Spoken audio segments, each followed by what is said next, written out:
Good evening. In an extraordinary escalation of the conflict in the Middle East, the United States has bombed 3 nuclear sites in Iran, joining the fight on the side of Israel, insisting it was to prevent the Islamic State from building nuclear weapons. B-2 bombers were involved in the strikes, the only aircraft in the world capable of carrying the massive ordnance penetrator bombs, commonly known as bunker busters, aiming to destroy uranium enrichment plants deep underground. The surprise attack occurring during the 2-week period that Donald Trump insisted he would need before making a decision. And without providing evidence, Iran was close to creating weapons-grade uranium. Iran has since issued a warning. It reserves all options to retaliate. US correspondent Miley Hogan's in Washington.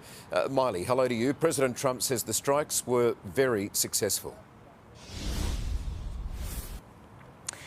Michael, good evening. In a history-making televised address, US President Donald Trump announced that the hits on those 3 key nuclear sites had completely and utterly obliterated them.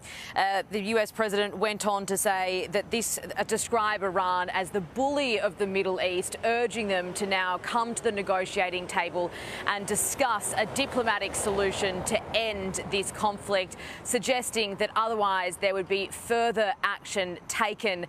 American warplanes and submarines were used in this operation, and we are expecting to hear from the Pentagon in the coming hours to get more details about how this attack was carried out. Here is the US President and his comments tonight. Tonight I can report to the world that the strikes were a spectacular military success. Iran's key nuclear enrichment facilities have been completely and totally obliterated. Iran, the bully of the Middle East, must now make peace. If they do not, future attacks will be far greater and a lot easier. For 40 years, Iran has been saying death to America, death to Israel. They have been killing our people, blowing off their arms, blowing off their legs with roadside bombs.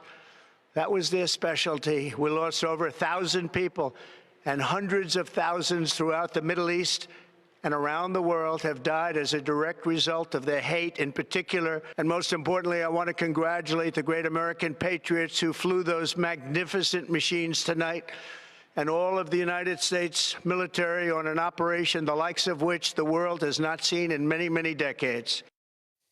And Miley, Iran's foreign minister has responded by saying this attack will have everlasting consequences as Donald Trump warns against retaliation.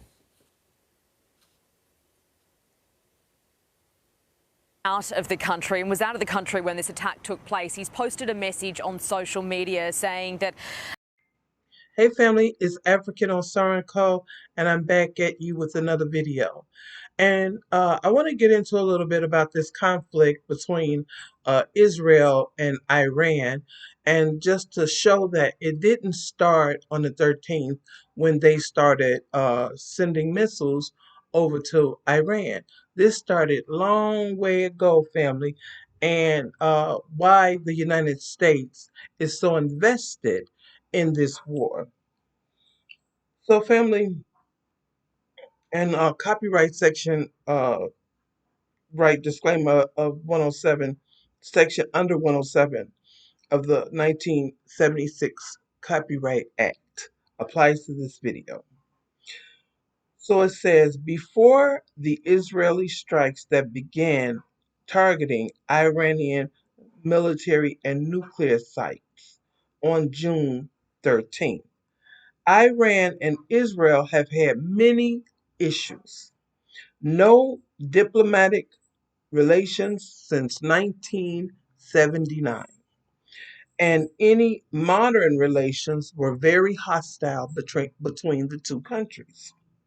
The relationship was so obsolete for most of the Cold War, but it worsened following the Iranian Revolution and has been openly hostile since the end of the Gulf War in 1991.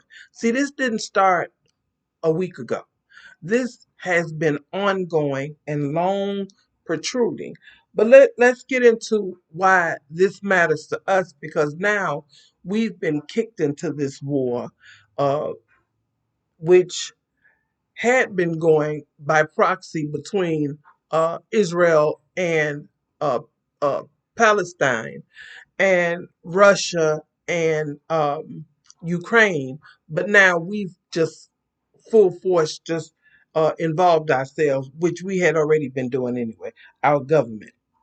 A key motive was to protect British oil interests. See, this all stems from trying to protect oil interests that the United States feel that they should have. So then you can't have any mass weapons of mass destructions in which to protect yourselves from us to come over there and take your oil. Okay, this is all it has to do with.